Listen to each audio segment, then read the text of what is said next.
tun tum chu vawkpui sual kan tih mai thin anno naute pe du lo anno se tum anno se hlum kan ti ang chi lo om chhan hi le ein ven dan tlem kan soi le to nga ama sen ka channel te mila subscribe sak lo ni chuan khongaya mi subscribe saka like comment ti sak tur kan som sa chewa ole tuna chuan ama sa in alo om chan kan soi ma sa nga masabera chuan vok kan khuina a thlen dan kan soi ma sa nga ole vokpo hi pathian in bokwa ka kalzi ngami mania chu zunga sangal ang maya zalen taka tatura asiam ve tho ania amaro chu mishing te khoi vul ol sam tak tura asiam te jinga min thung si ani chu wangin vokhi zalen taka ta chuwa kan pi pu ten an vul lai kha chuan anau se tum nu te pe du lo kan tiang chi boina kha a om ngai mo lova vokpui no chana wanga kol anti ngot lo kha chu a om meu lo ani amaro chu tunanga hi chuan vok vula ei jong tam jok tan chuan khunga vul lo chu ti ngai na om lo ani a chu wangin kan ran vul kan uluk duat angai zual ti kan riat angai ni vokla voi khat no nei na tur bi ka hian hetiang boina hi atam bi ge mema achan chu mihring ang thoin rai box hi khung bea an om reng khan stress in khongoina kho harna te ti taila lo nei ve in naw nei hun lo then khan naw voina le naw nei na an han tur khan heng hi lo ti zualin anaute tuan tak mai kha an ching thin ani panhina chuan vok pian ken rim tila kan soi tong khan sanghal ten en chi khat ani na hi eng ang pon bri tha ila abo tak theilowa chu wangin sanghal ang tho khan naw an nei don khan bu chep chi ve tho ani a abikin vokpui voi khat no nei na tura khan khonu siam zia anga bu chep na tur man ruwa om ta mai lo khan ran don thui talo chu boina na satak kha vok then khata chuan alo then theya chu chuan anote nu te pek du lo kan tiang chi te se tum ang chi a kha athlen ta thaina ni chu lo vok butu bi ti ta mai la vok butu bi khrim hin lo om ve a chung chu vokanan raya nu te tu ye lo nei ta ang chi te ama dang lam na ron om khan lo boi ta thina chumai ba ka nawan han neya na nan tuara ti khan anu te lo ho bok ne anu te lo rak ne kami ngai thelo khan anawa tuan ta mai chi kha anom ve ni avok butu bi khrim kha an lo om ve bok ani pathumna chuan vok rai son ti la vok rai no nei mai tur in kan son ngot hian voka khan buaina kan siam ti kan riat angai ni ran a jok ngai dona tlem jok ania eina thlamuan na sa indanga kan son ngot khan ani naw nei mei tura ngai tuna lo seng ve mek kha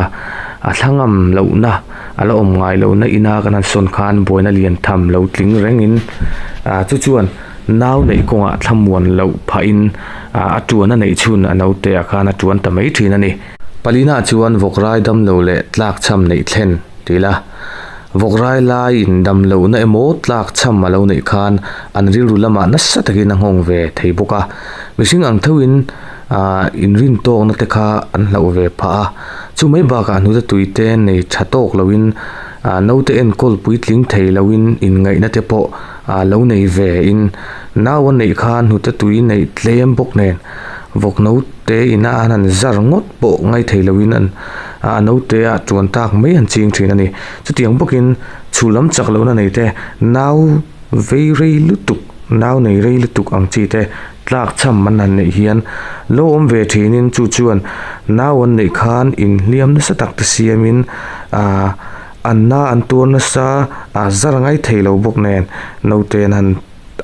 note han chuan mai kha an ching ta thin bok ani pangana chuan vokin thla chona tang le zia ran sim nei ken ti taila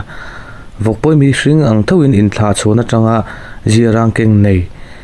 hi an lo om ve a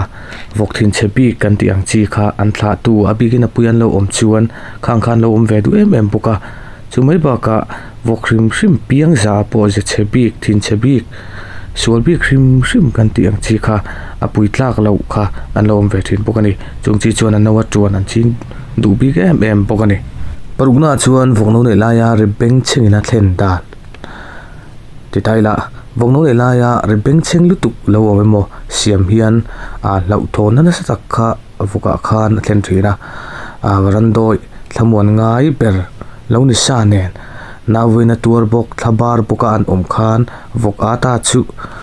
anau atuan theina om chuna khan atuan pha ta thin bokani ato bera chuan vok ngai sak tok lo nei na thlen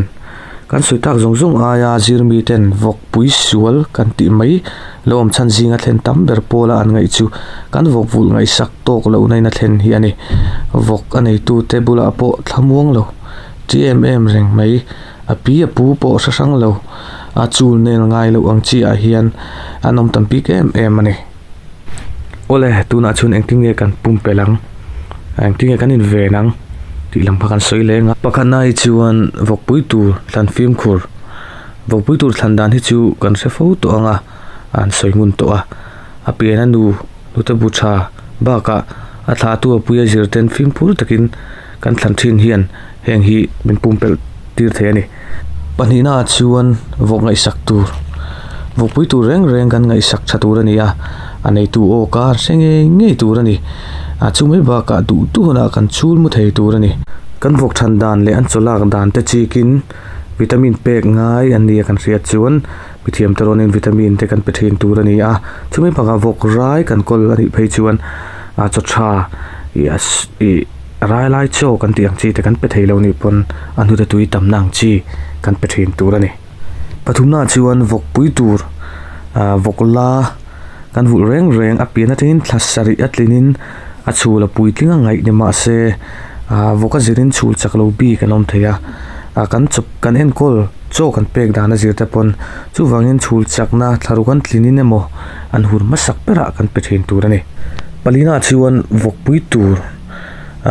a in kan sak reng in kan phak tokin kan uluk thin turani engang pon saila apui no ve khat the tal dain kan sa thin turani chumai ba ka anau da ranna le apui enga mothula handai danna video kan muang hian kan lo ruam man lok thin turani pangana chuan avok no nei tur abikin voi khat no nei na tur pi kan nei ni phei chuan uluk takin kan vil thin turani vok no nei kan nei pon vok ti phok lek thei ribeng chengte vok ti thabar theite kan siam lo ram turani parukna chuan Vawkpui tur reng thau lu tukin kan vul turani lo voklai mo Vawkpui thau lu tuka kan vul chuan vok ching le naw har lu tuk kan tiang chi kha thlen thea chu wangin dos kan nei tir thin turani ato bera chuan heng Vawkpui sual kan tiang chi hi family tak nei ram changkang jok po hian heng boina hi an tok na save mema chu wangin Vawkpui mutna kan ti mai chi hi an ni chuan an mang na se mema anu an tuan tum mai kha an lo ven man chuan an pa ngai vele mai thina amaro chu anau se manero hi chu an mang zui lo tlang pui ni kini point he boina hi kan tok ve to a sem kan ti maya I darkar rukte che thei lo ten kan han koi peta thing tuai ten kan han kokala ti chuan da ka ru ka tanga da ka som pani te ten chuni khat top te kan tia an lo pa ngai vele mai thina chu wain Vawkpui vul tu te chuan he hi avok tam tham han vul phei chuan thilom ve the ani chu wangin koi munang chi te kan nei thei lo ani pon avok han ti mut mai the na han dai dan na emo siam rem changin vokin kha kan plan ve thin turani he zon hi kan don tamper pol ania ke manin kan lo tong ve to buk nen chu wangin azirmi tena azir chena sang kha kanan ena chuna chuana poimo sual ti kanan lor khoma duanga han ti kim chang chu har view ma se vok vul lamaga tuipui tenin lok pui ngai ka be se ni